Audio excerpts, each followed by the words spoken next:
E hoje no programa Café com Silagem nós vamos abordar o tema qualidade da silagem de milho no Brasil. E para falar conosco, nós estamos hoje com o professor Patrick Schmidt, professor do Departamento de Zootecnia da Universidade Federal do Paraná.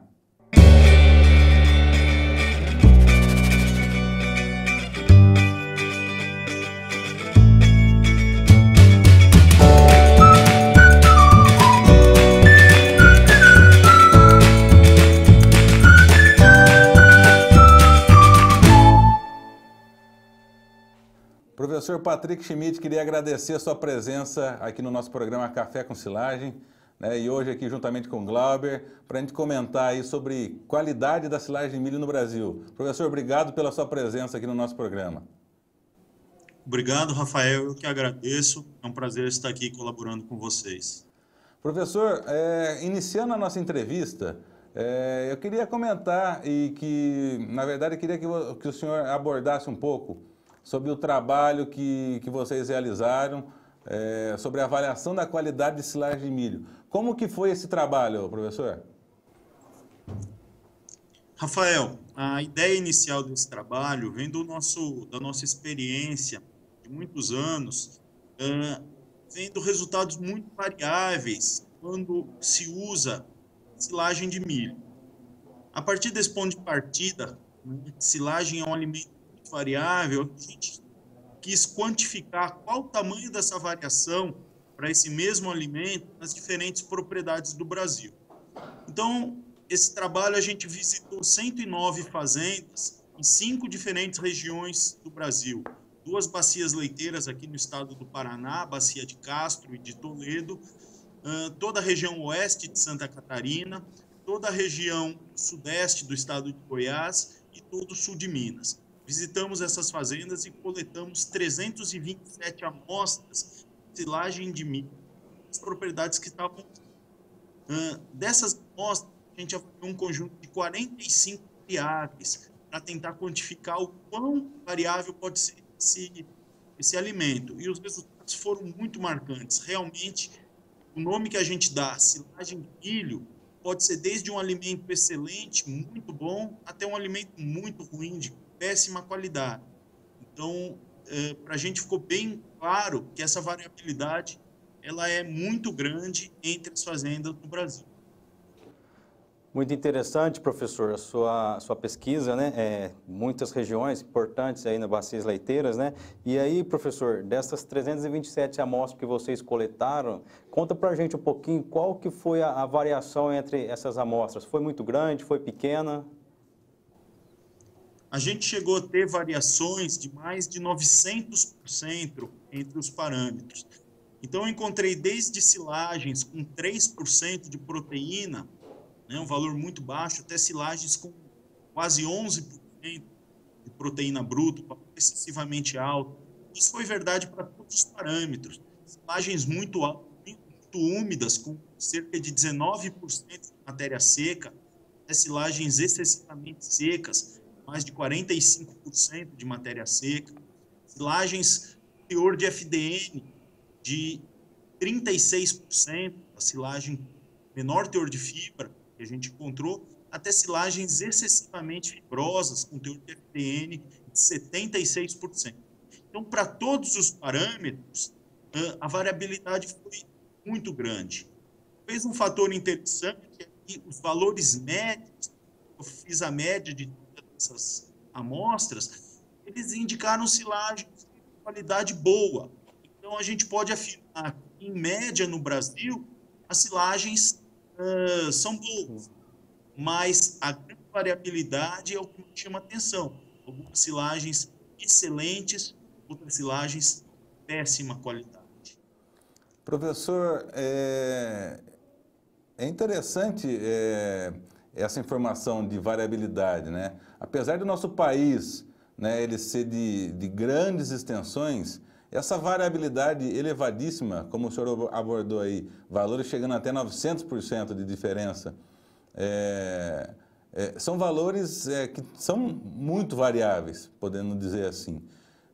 O que o senhor elencaria como talvez os principais fatores que geram esse tipo de variedade? Está na cultura? Está na maneira de fazer a silagem? Está na região? Quais são as relações?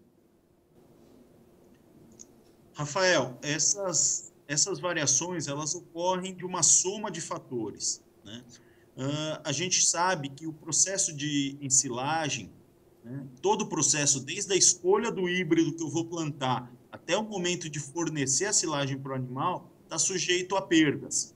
Quanto maiores forem essas perdas, elas vão se acumulando e maior variabilidade isso vai acontecer em função dessas perdas. Quanto mais uma silagem sofrer perdas durante o processo, pior vai ser a qualidade.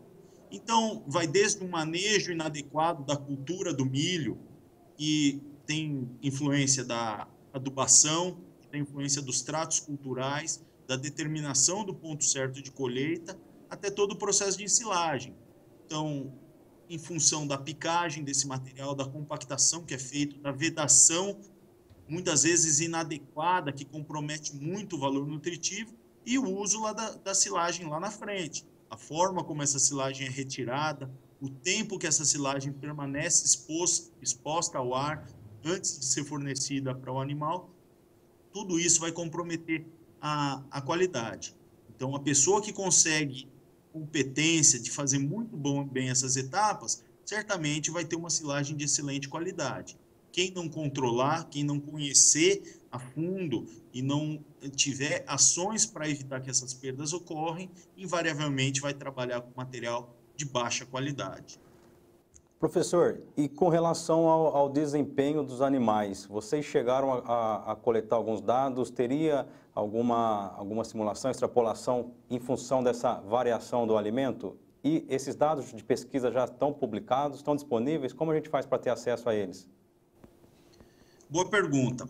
Esses dados eles foram publicados no ano de 2015 no Journal Dairy Science, uma revista de alta qualidade na área de zootecnia.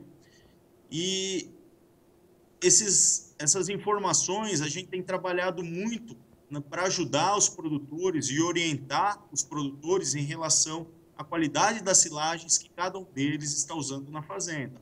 Então, a gente gerou padrões que permitem o produtor comparar e saber se a silagem dele está boa, o que pode melhorar, quais padrões estão adequados e quais não.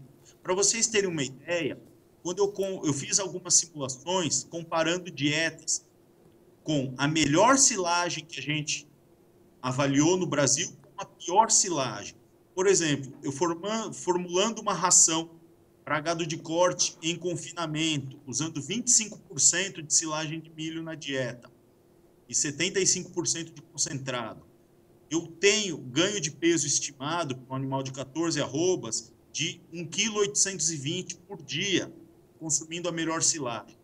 A hora que eu faço essa mesma ração para esse mesmo animal, com o mesmo concentrado, eu substituo pela pior silagem que a gente avaliou nesse levantamento, esse ganho estimado vai para 1,1 kg por dia. Então, é uma diferença bem marcante.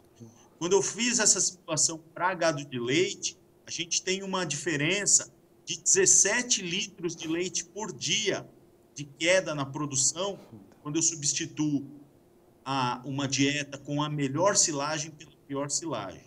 Então, isso mostra que, eu comparando esses extremos, o impacto é muito grande. E, logicamente, o objetivo de todo produtor é ter a silagem de melhor qualidade, que vai trazer o melhor rendimento possível dos animais.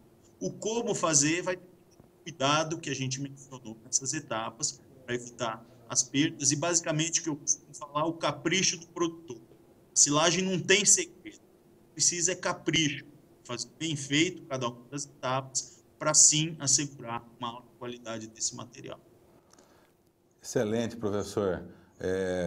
Bem interessante aí essas informações e informações valiosas, né? Enfocando que sempre focar em qualidade de silagem, com certeza vai ser resultado em produtividade dos animais. Professor, gostaria de agradecer a sua participação aqui no nosso programa Café com Silagem e espero revê-lo em breve aqui conosco. Eu que agradeço, muito obrigado. Pessoal, espero que vocês tenham gostado do vídeo. Aproveito vocês para convidar para vocês curtirem os canais do Dr. Salles, do Boletim da Forragem e da Delaval. Muito obrigado e até o próximo vídeo.